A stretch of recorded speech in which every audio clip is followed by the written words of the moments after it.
প্রিয় দর্শক, আবার একটা খুবই গুরুত্বপূর্ণ ডিফেন্স আপডেট নিয়ে চলে এলাম আপনাদের কাছে এই গ্লোবাল নলেজ বাংলা ইউটিউব চ্যানেলে। ভারতের প্রতিরক্ষা প্রযুক্তিতে কি শুরু হতে চলেছে এক নতুন অধ্যায়? রাশিয়ার অত্যাধুনিক স্টেলথ যুদ্ধবিমান SU-57 কিন্তু সমস্যা তৈরি হয়েছে তার সবচেয়ে গুরুত্বপূর্ণ অংশে, রাডার প্রযুক্তিতে। কারণ বর্তমান উন্নত GAN ভিত্তিক আইএসআর রাডার উৎপাদনে ঘাটতি তৈরি হয়েছে। আর এই পরিস্থিতিতে সামনে এসেছে এক চমকপ্রদ সম্ভাবনা। ভারত নিজস্ব প্রযুক্তিতে তৈরি করতে পারে কাস্টমাইজড আইএসআর রাডার, যা ব্যবহার করা হতে পারে SU-57 ফাইটার জেটে। এটি শুধু একটি প্রযুক্তিগত আপগ্রেড নয়, বরং ভারত রাশিয়া প্রতিরক্ষা সম্পর্ক এবং রাশিয়ার শক্তির ভারসাম্যে বড় পরিবর্তনের ইঙ্গিত। আজকের ভিডিওতে আমরা জানব কেন SU-57 এর জন্য নতুন রাডার দরকার, ভারতের প্রযুক্তি কতটা সক্ষম এবং এর ভূ রাজনৈতিক প্রভাব কি হতে পারে। স্ক্রিনে দেখুন, এ বিষয়ে সংবাদ মাধ্যমে ডিফেন্স নিউজ আর্টিকেল প্রকাশিত হয়েছে। প্রিয় দর্শক, আপনাদের ১ সেকেন্ড লাগবে চ্যানেলটিকে সাবস্ক্রাইব করতে, যাতে অনুপ্রেরণা পায় আরও গভীর বিশ্লেষণে ভিডিও তৈরি করতে। রাশিয়ার পঞ্চম প্রজন্মের স্টেলথ ফাইটার জেট SU-57 মূলত একটি অত্যাধুনিক মাল্টিরোল যুদ্ধবিমান।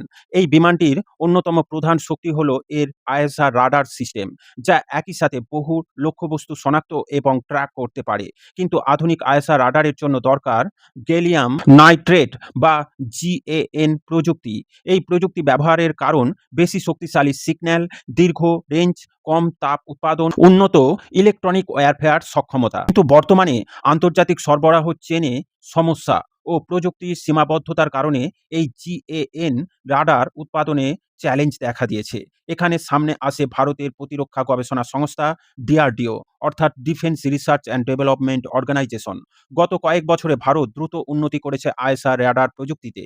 উৎপাদন হিসেবে উত্তম আইএসআর রাডার, তেজস ফাইটার জেটের জন্য উন্নত ইলেকট্রনিক ওয়্যারফেয়ার সিস্টেম এবং নিজস্ব সেমিকন্ডাক্টর প্রযুক্তি উন্নয়নের প্রচেষ্টা। এই অভিজ্ঞতা ব্যবহার করে ভারত যদি SU-57 এর জন্য কাস্টমাইজ আইএসআর রাডার তৈরি করে, তাহলে সেটি হবে এক বড় প্রযুক্তিগত সাফল্য। বর্তমানে SU-57 শুধু একটি যুদ্ধবিমান নয়, এটি রাশিয়ার পঞ্চম প্রজন্মের স্টেলথ ফাইটার জেট, যার মূল বৈশিষ্ট্য স্টেলথ ডিজাইন, সুপার ক্রুজ সক্ষমতা, হাইপারসনিক অস্ত্র বহনের সক্ষমতা, উন্নত সেন্সর ফিউশন অ্যাবিলিটি। এই বিমানটির রাডার যদি আরও উন্নত করা যায়, তাহলে এটি বিশ্বের অন্যতম শক্তিশালী ফাইটার জেটে পরিণত হতে পারে। এই ঘাটতি শুধু প্রযুক্তির বিষয় নয়, বরং বড় ভূ রাজনৈতিক বার্তাও বহন করে।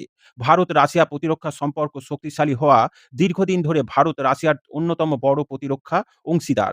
যদি ভারত SU-57 এর প্রযুক্তি উন্নয়নে অংশ নেয়, তাহলে দুই দেশের সামরিক সহযোগিতা নতুন স্তরে পৌঁছাবে। বর্তমানে অনেক উন্নত সেমিকন্ডাক্টর প্রযুক্তি পশ্চিমা দেশগুলোর নিয়ন্ত্রণে। ভারত যদি নিজস্ব JAN বা আইএসআর প্রযুক্তি উন্নত করতে পারে, তাহলে তা হবে প্রযুক্তিগত স্বাধীনতার দিকে বড় পদক্ষেপ। চীনের J-20 স্টেলথ ফাইটার জেট, পাকিস্তানের সম্ভাব্য J-35 অধিগ্রহণ। এই পরিস্থিতিতে SU-57 যদি ভারতের জন্য উন্নত সংস্করণে আসে, তাহলে আঞ্চলিক শক্তির ভারসাম্য বড় পরিবর্তন হতে পারে। তবে বিষয়টি এত সহজ নয়, কারণ এটি পঞ্চম প্রজন্মের ফাইটার রাডার তৈরি করা অত্যন্ত জটিল। চ্যালেঞ্জযুক্ত হল উচ্চ সক্ষমতার সেমিকন্ডাক্টর উৎপাদন, স্টেলথ ডিজাইনের সাথে রাডার ইন্টিগ্রেশন, সফটওয়্যার এবং সেন্সর ফিউশন।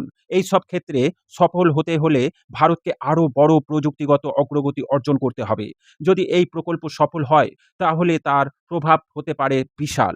সম্ভাব্য ফলাফল: SU-57 উন্নত সংস্করণ, ভারতের নিজস্ব পঞ্চম প্রজন্মের ফাইটার প্রকল্পের গতি, ভবিষ্যতে এমকা প্রযুক্তিতে সহায়তা।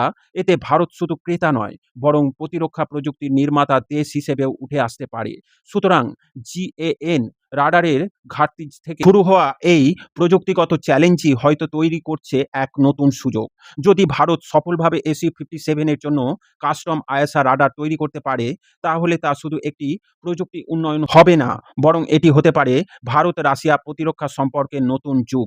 আইএসআর এশিয়ার শক্তির ভারসাম্যের বড় পরিবর্তন এবং ভারতের সামরিক প্রযুক্তির এক ঐতিহাসিক অগ্রগতি। প্রিয় দর্শক, এ বিষয়ে আপনার মতামত অবশ্যই কমেন্টের মাধ্যমে জানাবেন। ভিডিও ভালো লাগলে লাইক ও শেয়ার করবেন। ডিফেন্স, ফরেন পলিসি ও জিও পলিটিক্স রিলেটেড খবর পেতে এই গ্লোবাল নলেজ বাংলা চ্যানেলটিকে সাবস্ক্রাইব করে আমাদের সাথে জুড়ে থাকুন। সকলকে জানাই আন্তরিক ধন্যবাদ।